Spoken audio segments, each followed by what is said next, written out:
Good morning. Just think about this.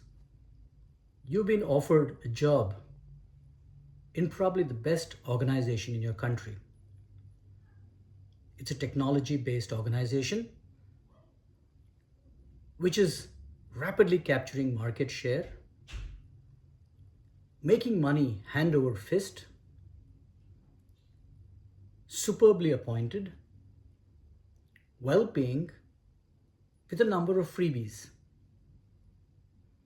And you're a celebrity for having gotten this job in this great organization. As you join the organization, you realize that there's a catch.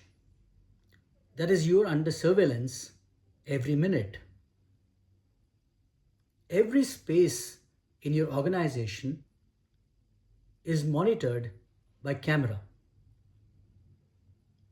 And soon, you are asked to disclose every action of your life to be part of the circle.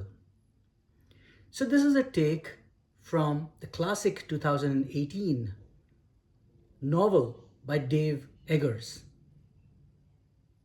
It's very interesting because it might reflect our times. How many of us put out so much of information about ourselves that our lives have no element of secrecy at all? The circle and the three wise men of the circle go on to say that to have secrets is evil. Now, is that true? And we can look at it from a leadership point of view, where several readers expect the people they lead to be so transparent that there's nothing that they don't know about them. But is so much of transparency and openness really good? Do human beings operate the best in these conditions? And these are deeply interesting psychological questions. In our times, we subject ourselves to larger amounts of monitoring every day. So organization behavior has shown that if you micromanage people and excessively monitor them, you promote groupthink, where people do not disagree with what the leader says. And this is extremely dangerous. Also, it kills creativity and innovation. Two aspects that are critical for organizations today. Coming back to the circle, or circling back to the circle, which is a fascinating story, a read, and I recommend it highly. The heroine, or the main protagonist of the piece, eventually is brainwashed into believing that she should disclose every aspect of her life. And so much so that even moments of privacy are lost. I will let you read the novel and make the most of it yourself and get your point of view on what it's all about. But from an organization behavior point of view, using the circle as a base, I would like to remind all potential leaders that over-monitoring and micromanaging people definitely leads to problems. It leads to severe anxiety issues in many of your followers or employees. And as I said earlier, a significant drop in innovation, creativity, ideation, and eventually there is a passive resignation to whatever is going on in the organization.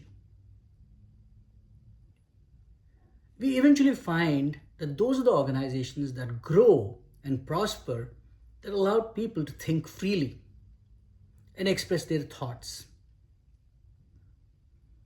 Something that I would like you to consider as I end this brief talk on leadership stories is the concept of groupthink. Groupthink has led to more crises in history than one can imagine. Groupthink is where everybody around a table nods their head and listens to the leader and agrees with the leader without an objection being raised or without a counterpoint being raised to anything that is said by the leader. Or people are so hung on to every word of the leader that they forget commonsensical objections or points to debate. In today's world, this is extremely dangerous. And you have people in history who pushed groupthink to an extent that they led their organization, their country, and their people to disaster.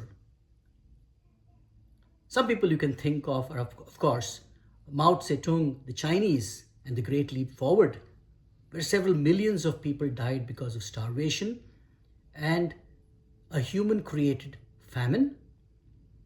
Adolf Hitler, who led Germany to a disastrous war in which several million people were killed.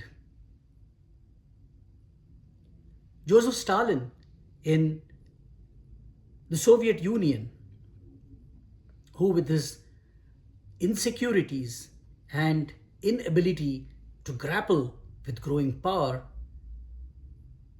led several of his countrymen to death. And there are several examples, both in the corporate world as well as in politics, maybe in the military, where foolhardy decisions were taken, and so on and so forth. Thank you very much for listening to this episode of Leadership Stories, and I'll be back soon. Thank you.